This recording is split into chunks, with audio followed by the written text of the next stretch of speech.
60টি বর্জনীয়র 1 number, বিলম্বে ইফতার করবেন না কখনো। 1 নাম্বার, দেরি করে ইফতার করা নিষিদ্ধ। ইহুদিরা দেরি করে ইফতার করে।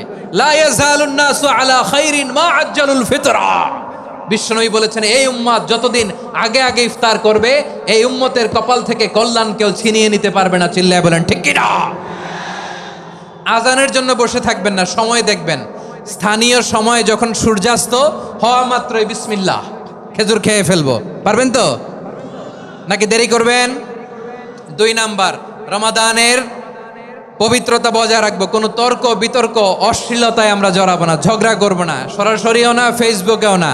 করবেন কেউ গালি দিলে বলবেন ইন্নিমরুউন সায়েম, আমি রোজাদার।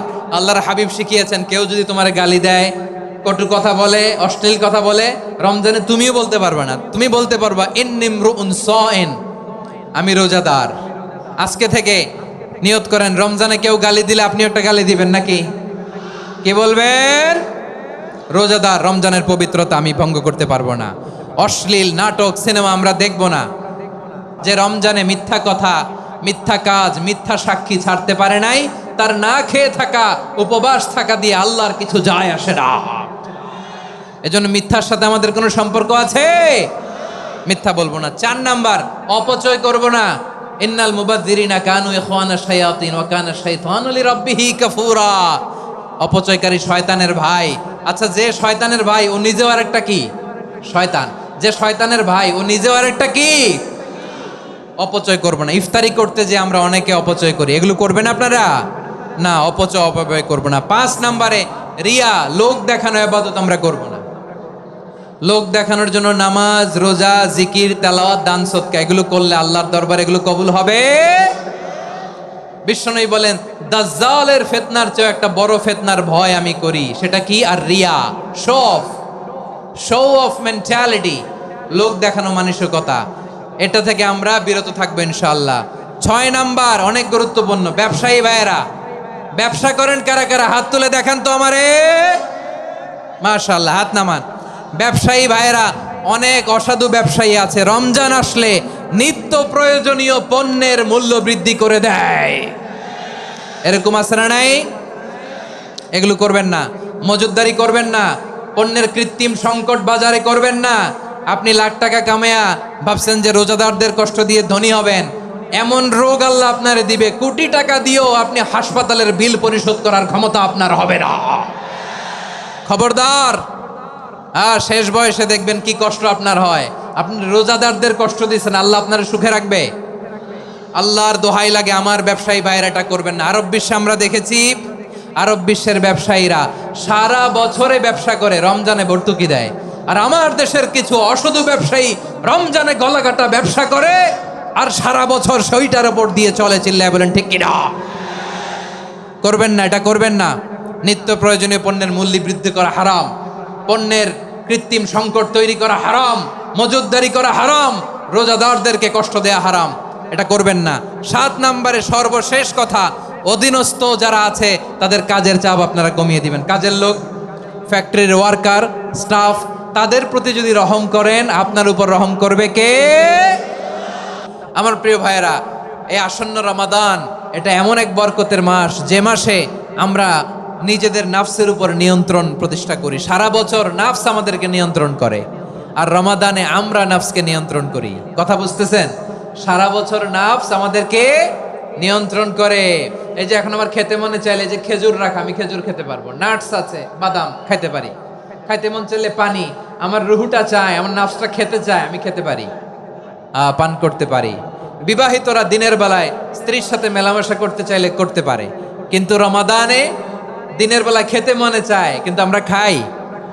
আমার প্রবৃত্তি খেতে চায় কিন্তু প্রবৃত্তির কথা আমরা শুনি, কথা কয় না। রমজানে খেতে মন চাইলে আমরা খাই, তৃষ্ণায় গলা ফেটে যায়, গলার ছাতি ফেটে যায়, কিন্তু এক ঢোক পানি কি আমরা গিলি? বিবাহিতরা দিনের বেলা স্ত্রীর সাথে কি মেলামেশায় যায় না। তার মানে সারা বছর নফস আমাদেরকে নিয়ন্ত্রণ করে, আর রমাদানে নফসের উপর আমরা নিয়ন্ত্রণ প্রতিষ্ঠা করি। নফসের লাগাম আমরা রমাদানে টেনে ধরে। চিল্লায় বলেন ঠিক কিনা? এজন্য আমার প্রিয় ভাইয়েরা, নফসের উপর নিয়ন্ত্রণ নিতে চাইলে রমাদানের রোজার কোনো বিকল্প নাই। এটা এমন মাস যে মাসের ফজিলতেরও কোনো শেষ নাই। এই মাসকে বলা হয় দ্য মান্থ অফ হোপ। এটা আশা জাগানিয়া মাস। রমজানের কথা শুনলেই আশা জাগে না হৃদয়ে? হ্যাঁ, ইদা জা রমাদান ফুতিহাত আবওয়াবুস সামা ওয়া গুল্লিকাত আবওয়াবু জাহান্নাম ওয়া সুফিদাতিশ শায়াতিন। রমাদান আসলে আকাশের দরজাগুলো খুলে দেয়া হয়, মানে জান্নাতের। জাহান্নামের দরজাগুলোকে লক করে দেয়া হয়, শয়তানকে চেইন আপ করা হয়। ইবাদত করলে শুধু করতেই মনে চায়। চিল্লায় বলেন না সুবহানাল্লাহ। রমজানে ইবাদতে যেই মজা পাওয়া যায় সারা বছর অন্য কোনো মাসে এই মজা আপনি পান? আমার চাঁপাইনবাবগঞ্জের ভাইরা আওয়াজ করে বলেন না, রমজানে ইবাদতে যেই মজা অন্য মাসে এটা পান? কারণ রমজানে ইবাদত করলে সওয়াবও বেশি, ইবাদতের একটা পরিবেশ থাকে, ঠিক কিনা বলেন? অন্য মাসে ইবাদত করলে এর সওয়াব পাওয়া যায় গাণিতিক হারে, রমজানে ইবাদত করলে সওয়াব বাড়তে থাকে জ্যামিতিক হারে। সুবহানাল্লাহ কইবেন না? অন্য মাসে সওয়াব বাড়ে গাণিতিক হারে, রমাদানে ইবাদত করলে সওয়াব বাড়ে